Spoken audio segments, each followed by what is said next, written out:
Hi, I'm Danger, I'm Janine. and she's beautiful. He's handsome. So we wanted to talk. This. So wait, we're from honorabledating.com. That's Yeah, right. share it with your friends a lot. Welcome to our channel. Thank you for watching our video. We really appreciate it. If you like it, I think there's a like button or something down Yeah. there for you to like and subscribe to our channel. Share it with your friends and like us on Facebook. Yep, we're trying to make the world a better place. Yes. That's the goal. We're in our dining room today. I home educate our 3 little girls, so you see all the evidence of that behind us. Yeah, you can see the family picture up there on the wall. Yeah, there's that. I duck like you're going to be able to see better. So we wanted to talk kind of about Expectations. and um, you were talking about I when was you're talking a dating. lot just Yeah, now. yeah. We were talking before the camera, before we turned the camera on. That I wanted to talk about waiters and waitresses. I thought this could be its own video.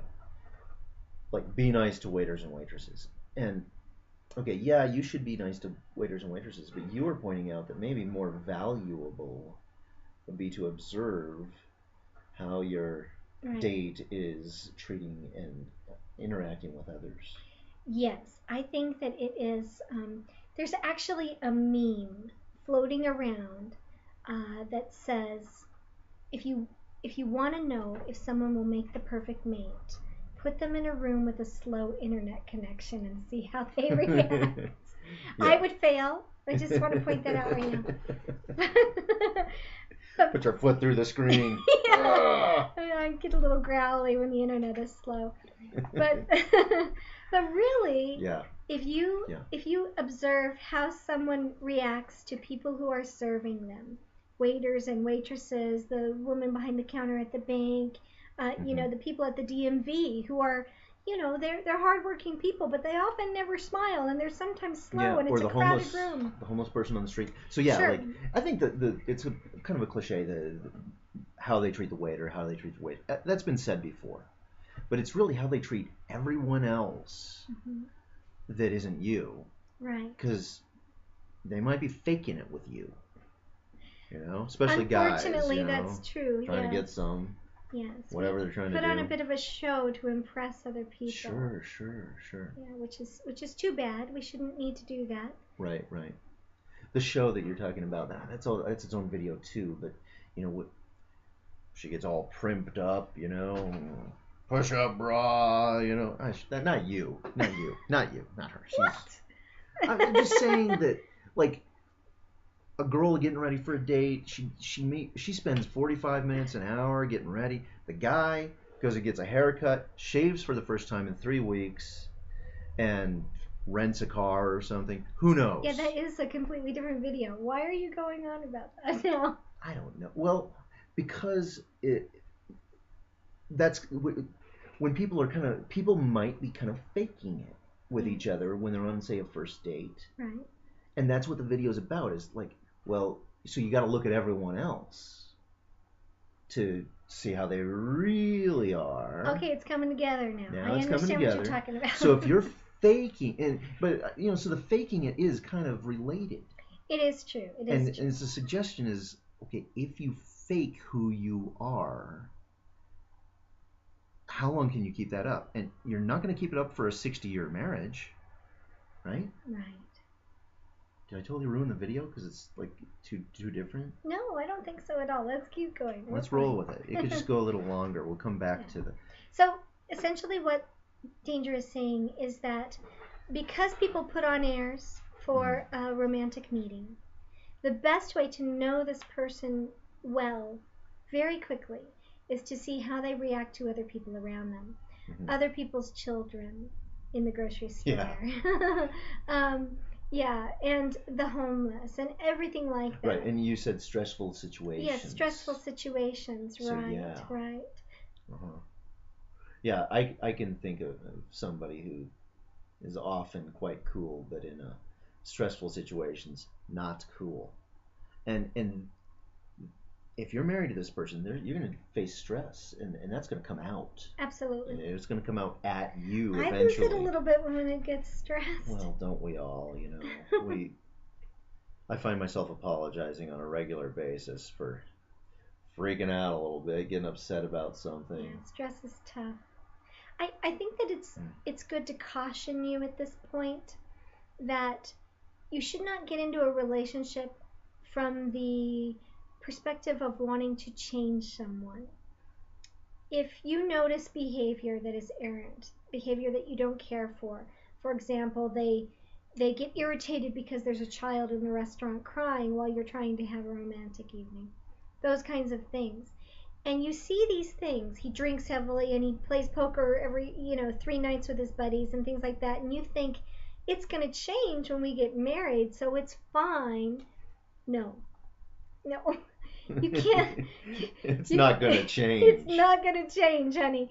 And it's really unfair to marry someone or get into a relationship with someone with the intention of changing them.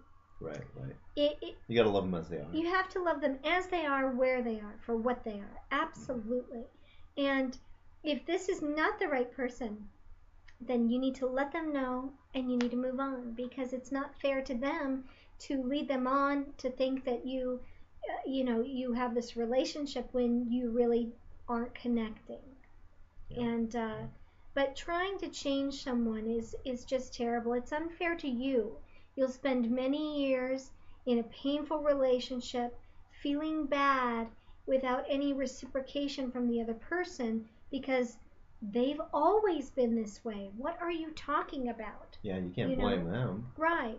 Now, everyone grows and changes, matures. Your spirituality changes. Your physical appearance changes over the years. And you have to love, if you love a person, then those changes are beautiful forms of growth that you go through together. But if you desire to force that upon someone, it's not going to happen. Change doesn't happen until we are personally ready for it, until we want it. And wanting someone to change is just, it's painful for you and it's unfair to them. Yeah, I was going to say that, like, you want them to change. They're probably going to change, but it might not be what you want. No. Might not be the change you're hoping for. No, it may not. Honey, we're going to play poker 4 nights a week instead of 3. Woo! Yeah, I'm going to the World Series. I'm going to be a poker pro now. Oh, we actually know we're moving to Vegas. Like this, so. We're moving to Vegas, honey. Not that there's anything. Well, there might be some things wrong with Vegas, but not everything's wrong with Vegas. Not everything's wrong. So let's see. We were talking about. We started out with waiters, how they treat others, right? So all this being said, it's tempting for me to say, be nice to waiters, be nice to other people, and be a good person, and be tolerant and loving towards everybody, because that's going to make you more attractive, and it will. That's who we want to be with. We want to be with nice people. Yeah. But you got to be careful, because you mustn't be faking it. It's got to be real. It's got to come from your heart. Maybe. And so I've got a tool that might help with that. Whenever you realize that you're either about to be or you're already being a jerk to the waiter, not the kind of person you want to be, if you find that tempting you, put yourself in that person's shoes. Imagine that you just switched places with them. You're the waiter. There's 15 tables in here, all full of guys in suits who think they're more important and better than you. And everyone's, demanding, and it's harried. 3 other waiters called in sick, so he's got twice the tables he's supposed to. Anyway, imagine that you're this person dealing with what they're dealing with. If it's a homeless person on the street, but for the grace of God, that could be you, for whatever reason. I mean, if they're there because of mental, and that's good advice. But you could have been what are mental problems? A lot of homeless people have like a high statistical. Oh, What's the word I'm looking for? mental disability? Mental disability. Or just. I don't know if that's the right word, but We have I think you know what we're talking veterans about. with post-traumatic stress disorder and all kinds. Yeah, of... like most, not most, but a majority, a lot of homeless people have, like a mental disorder of some sort, and so their mind has put them in that position. Whether, or maybe it's drugs and alcohol, but they fell into the drugs and alcohol because of the condition of their mind, and maybe a biological predisposition, and these things aren't necessarily things that were within their control. I'm taking too long to get there, but my point is that really, uh, you could be in this person's shoes. It's only luck by chance that you are the person that you were born to this family, raised by these people, turned out as smart and charming as you probably are, you've got your act together, but you know, one little thing, one little stroke of bad luck along the way, and even before you were born, might have changed your entire life. You wouldn't be who you are. And so, anyway, try to show that empathy. You know, that's kind of the way I think about it. I know I think that's when a I good think way of to think about like other people, I think I could be that person. Sure. Like really, I could be that person if I'd been born in that house. With those parents. Yep, I usually come at it from a position of gratitude. It's the same thing. I also feel that, I could certainly be in that other person's position, and, I utilize gratitude to lift my mood and to help me to be more understanding and empathetic. I don't know if that was a useful tool. I hope that helps somebody. Do you have any ideas for how people could not be jerks at the waiter and not be faking it? Well, I think that for the most part, people are frustrated and treat people who serve them with disdain because they're under a time constraint. And time is this interesting concept that only a single species on the planet utilizes, and that's us. The rest of the planet doesn't even recognize that time exists because it really doesn't. And so I have to remember that when I'm driving, because I'll get behind someone who's going particularly slow. And my initial reaction is not a very pleasant one. But I usually, within a second or two, calm down and realize that getting somewhere safely is far more important than getting there quickly.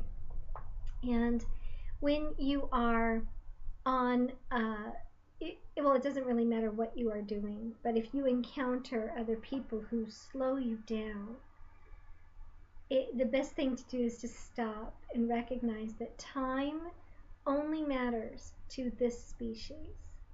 That time doesn't really exist. It's kind of a figment of our imagination. It's certainly flexible. Yes, and it's absolutely flexible. And being late, even if it's late for work, is irrelevant if you don't get there at all. And always be thankful that you are standing here doing what you're doing because you are capable of this action, and there are many people who are not. Be thankful that you're going to arrive somewhere safely. Right. You're probably driving a car. Right. Be thankful that you can afford to eat the meal at the restaurant where the waiter has forgotten you. Right. There are just so many things to be thankful for, and using gratitude to bring you back down to earth and to recognize that there are wonderful things all around you, even though the waiter has forgotten to fill your coffee. I have two more things about the waiter. Okay, let's hear about the waiter. Reasons why to be nice to the waiter. Okay. Okay, one, some people, probably mostly men, but could be some women, might be rude to a waiter because they think I'm going to look important to my date. I'm sending this back. Right? Right. Like I'm showing off at how mean I can be to a waiter. Because that will make me look important. No. No. It makes you look like an idiot, like a jerk. I just called a name. Yes, we don't call names. Didn't call names. But I just did it. Your actions are poorly chosen. Right. But that's what she's going to think. I mean, she's likely, you know, if she hasn't watched the Don't Call Names video, she might think he's a jerk. Seriously. And then 2, here's the other reason. If you still aren't convinced that you need to be nice to the waiters,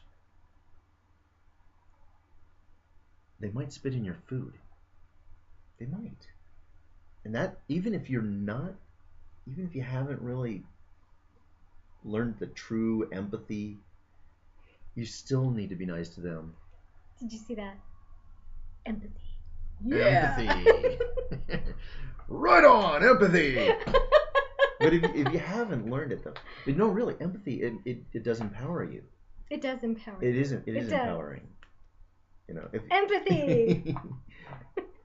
So yeah, be nice. Be nice to waiters, but observe. What else did we talk about? Observe the behavior. Yes, you know, towards others and in stressful situations. Right. And remember that you're not going to be able to change this person. So if this behavior isn't what you can tolerate, you need to let them go. Yeah, yeah.